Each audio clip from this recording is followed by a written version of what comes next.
नमस्कार. विंजे सरकार मोठ्या बाईंकडे आलेले असतात. ते म्हणत असतात, अहो सासूबाई, काय चाललंय तुमचं? हल्ली खूपच थंड वागत आहात तुम्ही. अहो आधी कशा चेकाळल्यासारखा वागायचात तुम्ही. सतत तुमच्या अंगात ऊर्जा असायची. हल्ली तुमचं वय वाढल्यामुळे तुम्हाला काही उत्साह वाटत नाहीये का? हे वाक्य ऐकल्यावर मोठ्या बाई म्हणत असतात, काय बोलताय तुम्ही? असं बोलायची तुमची हिंमत कशी झाली? त्यावर बिंजे सरकार म्हणत असतात, अहो सासूबाई, अहो जरा तरी विचार करा. आधी कशा ॲक्टिव्ह होतात तुम्ही. सतत कोणत्या ना कोणत्या कामासाठी तयार असायचात तुम्ही. पण हल्ली तुमच्यात तशी एकदम एनर्जी दिसतच नाही. तुम्ही आता मैदान सोडलेलं दिसतंय. हे वाक्य ऐकल्यावर आता थेट मोठ्या बाई म्हणत असतात, एकच गोष्ट लक्षात ठेवा, आम्ही मोठ्या बाई आहोत, मोठ्या बाई. आम्ही कधीही माघार घेत नसतो किंवा आम्ही कधीही हारत नसतो. त्यावर विंजे सरकार म्हणत असतात, मोठ्या बाई म्हणजे सासूबाई, अहो जर असं असेल ना तर करा ना, काहीतरी नवीन सुरू करा. त्यावर मोठ्या बाई म्हणत असतात, म्हणजे तुम्हाला काय म्हणायचं आहे? त्यावर आता थेट विंजे सरकार म्हणत असतात, अहो आपला गोपाळ आणि इंदू यांच्या प्रेम प्रकरणाचा एकदम का स्टार्ट टू प्लॅन करा. त्यावर मोठेबाई म्हणत असतात, म्हणजे? त्यावर आता विंजे सरकार म्हणत असतात, अहो मला तुम्हाला हे म्हणायचं आहे, यांचं प्रेम प्रकरण जरी आता शांत असलं तरी गोपाळच्या मनात अजूनही इंदूबद्दलचं प्रेम तेवढंच जागं असणार आहे. कारण पहिलं प्रेम कोणीही विसरत नाही. हे जर तुम्ही हिंदी पिक्चरमध्ये पाहिलंच असेल ना.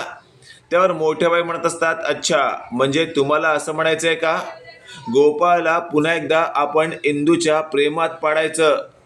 त्यावर विंजे सरकार म्हणत असतात, अहो प्रेमात पाडायची गरजच नाहीये. ऑलरेडी गोपाळ इंदूच्या प्रेमात अखंड बुडालेला आहे. फक्त त्याला पुन्हा एकदा जाणीव करून द्यायची आहे. आणि ती तुम्ही करून दिली ना का त्यानंतर घरात जो गोंधळ होणार आहे ना त्यात इंदूची फरफट होईल आणि शेवटी तिला झक मारून या गोपाळबरोबर कायमचं मुंबईला जावं लागेल. इंदू जर कायमची मुंबईला गेली तर लक्षात ठेवा, तुम्हाला हवं त्या मुलीशी तुम्ही तुमच्या अधोक्षाचं लग्न लावू शकता. हे वाक्य ऐकल्यावर आता मोठ्या बाईंना जरा खूपच बरं वाटलेलं असतं आणि लगेचच आता त्या बोलू लागतात, खरंच जावाई, कमाल डोक्याचे आहात तुम्ही. अशाच आयडिया देत राहा आणि आत्ताच्या आत्ता जाऊन लगेच गोपाळला इथे घेऊन या.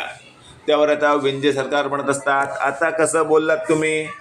त्या गोपाळला समजवायचं काम तुम्हीच एक नंबर करू शकता. आणि अशातच आपण पाहतोय आता थेट विंजे सरकार गोपाळच्या एका ठिकाणी गेलेला असतो. गोपाळला बोलतो, चला गोपाळराव, तुम्हाला आमच्या सासूबाई बोलवतायत. आता गोपाळ म्हणत असतो, मोठ्या बाईंचं काय काम आहे माझ्याकडे, त्यांची तब्येत बरी नाही आहे का? त्यावर विंजे सरकार म्हणत असतात, हो हो, तसंच काहीतरी होतंय सकाळपासून, चला चला लवकर. आणि मग गोपाळ आता थेट मोठ्या बाईंच्या बेडरूममध्ये आलेला असतो. तिथे आल्यावर मोठ्या बाईंना ठणठणीत पाहून गोपाळ म्हणत असतो, काय झालंय काय तुम्हाला? त्यावर आता थेट मोठ्या बाई म्हणत असतात, आम्हाला काय झालंय त्यापेक्षा गोपाळ तू तुझा आजार कधी बरा करून घेणार आहेस? त्यावर गोपाळ म्हणत असतो, कसला? आणि मग मोठ्या बाई म्हणत असतात, तुझं त्या इंदूवर अजूनही प्रेम आहे. का ना करतोयस तू? का स्वतःच्या मनाला वेदना देतोयस तू? अरे अधोक्षर बरोबर ती सुखी राहणार आहे का, हा तरी विचार कर. तुझी बायको आहे ती. त्यावर आता गोपाळ म्हणत असतो, मोठ्या बाई काय बोलताय तुम्ही हे? त्यावर मोठ्या बाई म्हणत असतात, काय चुकीचं बोलते मी? तुझं तिच्यावर आणि तिचं तुझ्यावर प्रेम नाहीये का? त्यावर गोपाळला सगळं काही पहिल्याचं आठवतं की कसं रानावनात दोघंही खेळत असतात आणि इंदूही त्याच्यावर तितकंच प्रेम करत आहे. हे सगळं चित्र गोपाळला आठवल्यावर त्याच्या डोळ्यात पाणी आलेलं असतं. मोठ्या बाई म्हणत असतात, असं आपसुकच रडायचं नसतं, आहे भरायचे नसतात. आत्ताच्या आत्ता जा, इंदूला बोल की मी तुझ्याशिवाय राहू शकत नाही. बघ इंदू हे स्पष्टपणे तेच बोलेल आणि मग घेऊन जा तिला कायमचं मुंबईला. हे वाक्य ऐकल्यावर आता थेट गोपाळ म्हणत असतो, मोठ्याबाई खरंच हे शक्य आहे का? त्यावर आता मोठ्याबाई म्हणत असतात, हो, का शक्य नाही आहे? कारण मला माहिती आहे इंदूचं तुझ्यावर खूप प्रेम आहे आणि रोज ती तुझ्यासाठी झुरते. हे वाक्य ऐकल्यावर गोपाळ म्हणत असतो, असं असेल ना मोठ्याबाई, तर मी माघार घेणार नाही. मी माझ्या बायकोला घेऊन कायमचा मुंबईला निघून जायला तयार आहे. हे वाक्य ऐकल्यावर मोठ्या बाई खुश होतात पण नेमकं गोपाळने म्हटलेलं वाक्य आता तिथे आलेल्या वेंकू महाराजांनी ऐकलेलं असतं आणि वेंकू महाराज बोलू लागतात, गोपाळ काय चाललं हे सगळं? अचानकपणे आता वेंकू महाराजांचा आवाज ऐकून गोपाळ हादरतो आणि तेवढ्यात आपण पाहतोय गोपाळ म्हणत असतो, बाबा तुम्ही जे काय ऐकलं ते चुकीचं आहे.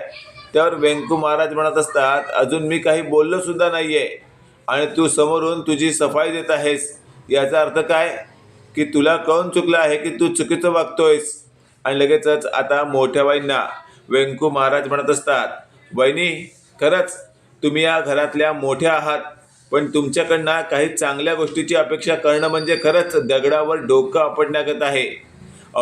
या घरातील तुमच्याच मुलाची तुमची सून त्याची बायको तुम्ही तिच्या विरोधात असे विचार करता. त्यावर मोठ्याबाई म्हणत असतात, वेंकू एकच गोष्ट लक्षात ठेवा, एक तर ती मला माझी सून म्हणून कधीच आवडणारी नव्हती आणि साधी मुलगी असतानाही मला ती माझ्या आजूबाजूला देखील नको हवी ती. त्यावर आता वेंकू महाराज म्हणत असतात, हो ना, घरातली कामं करण्यासाठी तुम्हाला इंदू हवी पण सून म्हणून नको. तुम्हाला पाय चेपण्यासाठी इंदू हवी पण सून म्हणून नको. तुम्हाला कधी त्रास झाला तर तुमची सगळी काळजी घेण्यासाठी इंदू हवी पण सून म्हणून नको. असं म्हटल्यावर आता थेट वेंकू महाराज पुढे हे म्हणत असतात, काय झालं ना तरी माझ्या अधोक्षजपासून मी माझ्या इंदूला लांब जाऊ देणार नाहीये, कुणी काही केलं तरी. आणि थेट आता गोपाळला वेंकू महाराज म्हणत असतात, गोपाळ तू प्रयत्न तर कर इंदूला पुन्हा तुझ्या बाजूने वळवण्याचा. नाही तुला या वाड्याबाहेर काय या गावाबाहेर हकलला ना तर नावाचा मी वेंकू व्यंकट महाराज नाही. आणि अशातच आता थेट मोठे बाई म्हणत असतात, व्यंकट भाऊजी दादागिरीची भाषा करू नका, आम्ही या गावात राहतो याचं भान ठेवा. त्यावर व्यंकट महाराज म्हणत असतात, अहो बहिणी तुम्ही इथे राहताय हेच तर या गावाचं खरंच कुपोषितगंध आहे. त्यावर मोठ्याबाई म्हणत असतात, काय म्हणालात तुम्ही, काय म्हणालात? त्यावर व्यंकट महाराज म्हणत असतात, मी काय म्हणालो ना ते तुम्हाला नाही कळणार, तितकं तुमचं शिक्षण नाहीये.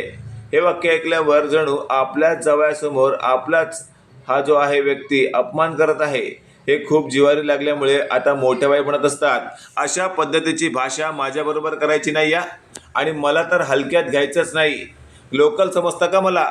त्यावर आता थेट वेंकू महाराज म्हणत असतात, अहो लोकल काय, तुम्ही ISD PCO देखील नाही आहात हे लक्षात ठेवा. जमाना होता लोकलचा, आजही तुम्ही लोकल आणि लोकलच राहणार. तुमच्यामध्ये ती कॅपेबिलिटीज नाही आहे की तुम्ही चांगला विचार करणार. मित्रांनो इथे तर कन्फर्म आहे की येत्या काळामध्ये आपल्याला काही नवीन पाहायला मिळेल असं वाटत नाही, पण तुम्हाला काय वाटतं ते कमेंटमध्ये नक्की कळवा. आणि असेच नवनवीन अपडेट पाहण्यासाठी व्हिडिओला लाईक आणि चॅनलला नक्की सबस्क्राईब करा. धन्यवाद.